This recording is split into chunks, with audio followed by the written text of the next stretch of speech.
লাউহে মাহফুজকে আল্লাহ তাআলা ডাক দিবেন, তোমার মধ্যে কোরআন শরীফ ছিল, কোরআন শরীফ কি করেছো জবাব দাও। লাউহে মাহফুজ বলবে আল্লাহ 23 বছরের জিন্দেগিতে জিবরাইল ফেরেশতা আমার কাছ থেকে মাঝে মধ্যে কোরআন শরীফ নিয়ে গেছে।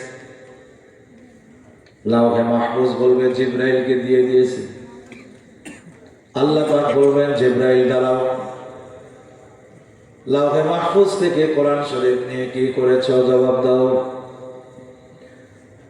আল্লাহ ফেরেশতা জিবরাইল আলাইহিস সালাম বলবেন রব্বুল আলামিন লাউহে মাহফুজ থেকে কোরআন শরীফ নিয়ে বিশ্বনবী মুহাম্মদুর রাসূলুল্লাহ সাল্লাল্লাহু আলাইহি ওয়াসাল্লামের সিনার মধ্যে জমা করে দিয়েছি। সুবহানাল্লাহ। একটার পর একটা বলতেছে, রাসূল আপনিও দাঁড়ান, জিবরাইলের কাছ থেকে কোরআন শরীফ নিয়ে কি করছেন জবাব দেন। নবীজি বলবেন রব্বুল আলামিন দুনিয়ার জমিন থেকে বিদায় গ্রহণের আগে বিদায় হজের ভাষণের মধ্যে ১৬ লক্ষ সাহাবীদের জিম্মায় আমি কোরআন শরীফ দিয়ে দিয়েছি। রাসূলের উম্মত দাঁড়াও, রাসূল কোরআন শরীফ দিয়েছে, কি করেছে জবাব দাও। একজন আর জবাব দিতে পারে না। রাসূল দেখতেছেন একটা উম্মত আর জবাব দিতে পারছেন, ঠেকে ঠেকে যাচ্ছে, সব আসামির কাঠ গড়ায় দাঁড়ায়। আমার ভারত বিশ্বনবী মুহাম্মদুর রাসূলুল্লাহ সাল্লাল্লাহু আলাইহি ওয়াসাল্লাম আল্লাহ তাআলাকে ডাক দিয়ে বলবেন মাবুদ গো, এই হাসরের মাঠে আমার একটু অনুমতি দেন, আদম নবীর সাথে একটু সাক্ষাতের প্রয়োজন। আদম নবীর কাছে গিয়ে নবীজি বলবেন আপনি তো জামানার প্রথম পয়গম্বর আর আমি হলাম জামানার শেষ পয়গম্বর। এই যে মানুষগুলি আসামির কাঠ গড়ায় দাঁড়ায় আছে এগুলো সব হলো আপনার সন্তান, ঠিক না বেটি? আপনার আওলাদ, আর আমি রাসূলের উম্মত। আপনার আওলাদও আছে, সমস্ত মানুষগুলি আপনার আওলাদ, আর আমার রাসূলের উম্মত, আমি রাসূলের উম্মতও আছে। এরা তো আসামের কাঠ গড়ায় দাঁড়ায় আছে। অতএব আপনি যেহেতু বাবা, সন্তানের দায়িত্ব নিয়ে আল্লাহর কাছে আপনিও প্রার্থনা করেন, ক্ষমা প্রার্থনা করেন। আপনি আপনার আওলাদের জন্য মাপ চান, আর আমি আমার উম্মতের জন্য মাপ চাই। আল্লাহ পাক যদি আপনার দোয়া কবুল করে সন্তানদেরকে মাফ করে দেয়, আমি রাসূলের উম্মত এমনিতেই মাফ হয়ে যাবে। আদম নবী বলে আওলাদের দায়িত্ব প্রয়োজন নাই, আমি তো মহা বিপদের মধ্যে আছি। সন্তানের দায়িত্ব কিয়ামতের মাঠে আদম নবী ছেড়ে দিবে, কিন্তু আমার রাসূল উম্মতের দায়িত্ব ছাড়তে পারবে না।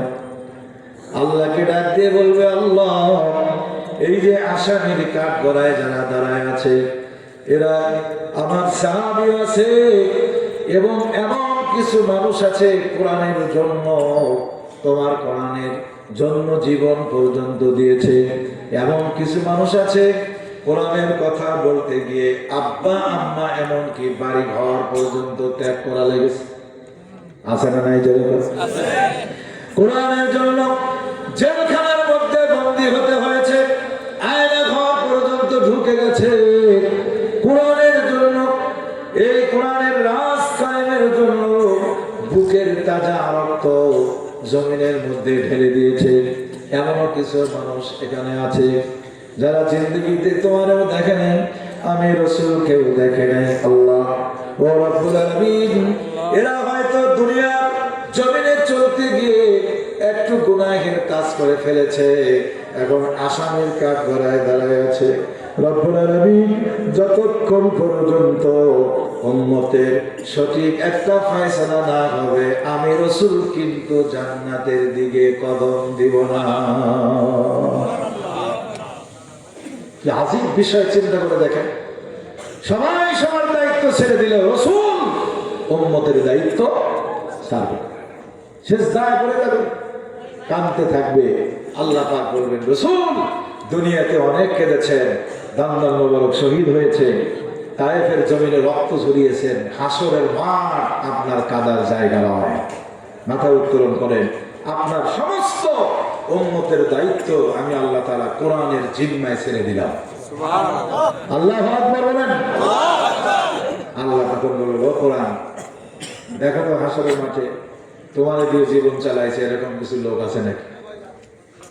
তেলাওয়াত করেছে, তোমার দিয়ে জীবন পরিচালনা করেছে, সারাদিন সময় পায় নাই কিন্তু রাত্রিবেলায় তেলাওয়াত করছে, এরকম বান্দা পাও নাকি? দেখো কোরআন দিয়ে সলিমুদ্দি কলিমুদ্দি বিভিন্ন লোককে ধরে নিয়ে আসবে যে এই কয়টা আমার খেদমত করছে, মাফ করে দাও।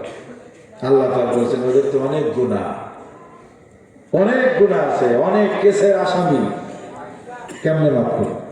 আল্লাহু আকবার। কোরআন শরীফ বলবে, আল্লাহ হয় তুমি মাফ করো, আর না হয় তুমি অস্বীকার করো, আমি তোমার কালাম না।